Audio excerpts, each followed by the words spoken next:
On Sunday, Pastor Philip gave a sermon on the mustard seed of faith, but he akined it to the other way Jesus used it, the mustard seed that grows into a huge tree, and the birds will gather, just like the kingdom of Jesus would grow and expand. As the sermon was continuing, I got this cockamamie idea of taking the seed and putting it in a box, and then spraying the box really bright, and launching my drone the height of the tree, about 25 feet, and about 20 feet in circumference, to give the viewers what the seed can produce.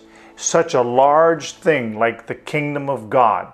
But I'm going to take a different twist and talk about the seed of faith. When Jesus gave the example of the mustard seed being the smallest of all seeds and growing into a large tree, that was one example showing that the kingdom of God would grow as large and house as many Christians and converts that we've seen now for 2,000 years.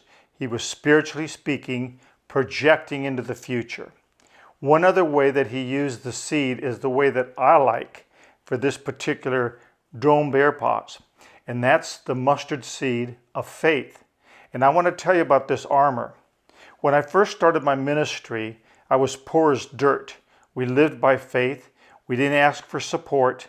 And so we lived by having to trust the Lord for provision.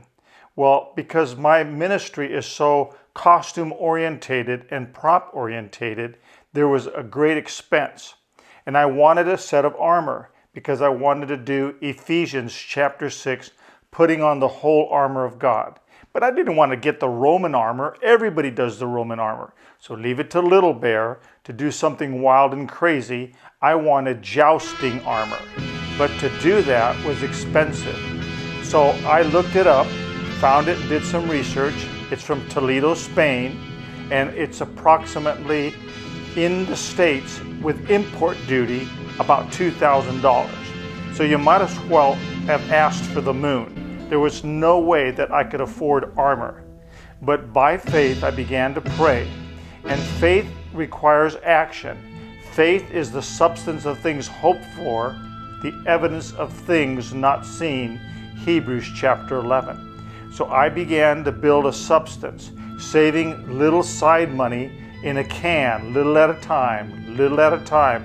Another speaking engagement, put some money aside beyond my ministry expense and my living expense, because we were living, as I said, by faith. Well, I sort of forgot what was in that can. I just kept shoving it in the can, shoving it in the can. And providentially, I was in Culver City, California, doing a meeting.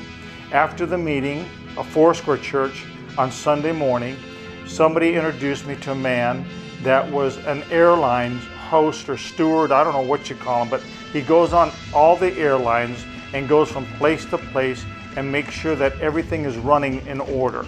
So in just conversation, I talked to him about armor and Spain and where it's from, and he said just in passing, oh, my wife and I and son are going to Spain in about another month or two. And man, the light bulb went on just like that. I go, really?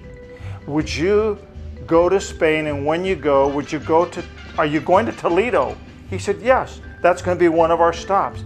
Well, I did some investigation, and in Toledo, Spain, the armor that I want, it's made there in the factory.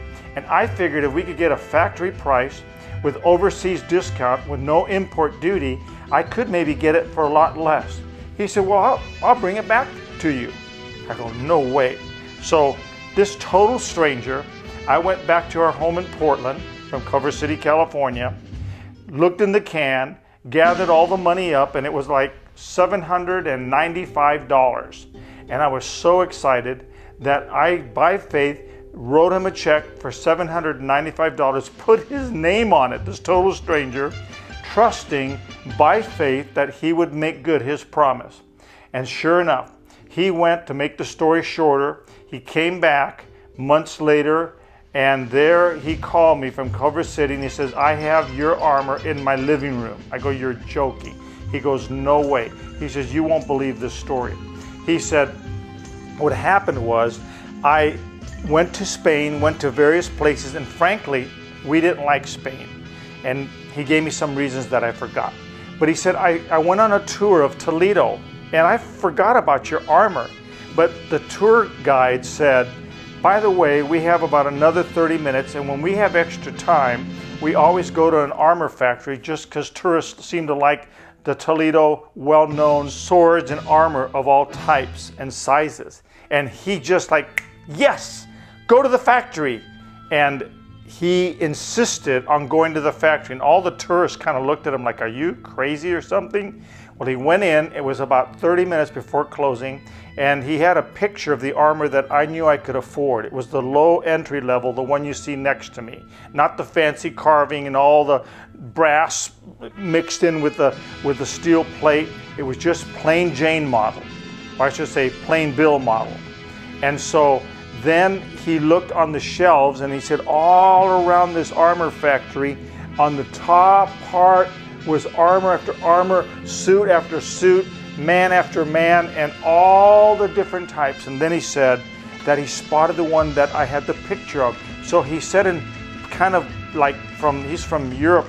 I think he's from Romania or something like that.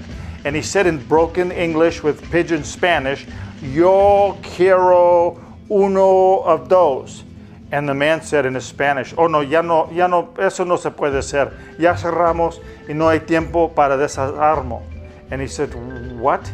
The man said, we closed, we no time to, basically, we don't have time to disassemble it. It's our last one.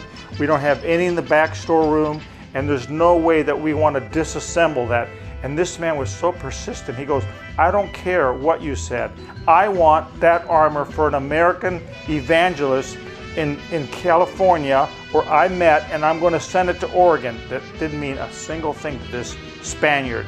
He was so persistent that they threw their hands up in the air in despair, and he refused to leave. And the whole tour group is going like, come on, you gotta be kidding me? Who wants armor? We want to get back to eat. And he was just that type of personality. God couldn't have given me a better person. And so, to make the story again shorter, they disassembled it. It took him 20 minutes. He was so excited about getting the armor, he forgot a very important thing. He forgot to ask him how much. And he only had the $795. So he asked them, how much do I owe you? And it's all now in boxes except for the legs. They didn't have room in the box for the legs, but the breastplate, the helmet, the arms, everything except for the leg. So he said, how much? They said, and they kind of took out the calculator and started going, and he was freaking out. He kept thinking, this is going to be way more than the guy has. And after he packed it and everything, I'm going to have to say, oh, well, we changed our mind. We don't want it. But when the total came in, I gave him $795. When the total came in, it was $800. And he said to me, I chipped in the difference, $5 or something. I was so excited. He's telling me all this from a phone call from Culver City to Portland. And then he said the oddest thing, because they couldn't fit the legs in the box, I had to travel all over from plane to plane, connection to connection, with these legs underneath my armpit going down the aisle of the airplane. People go, hey, what is that, your bum leg? And so he'd stick them up in the overhead bin, these big legs, and he couldn't pack them. He had everything else in the box. And then he said in passing, after he gave the armor, he said, you know, I didn't even like Spain. He said, I believe the only reason I went to Spain was God sent me there on a mission to bring you this armor and personally deliver it to you.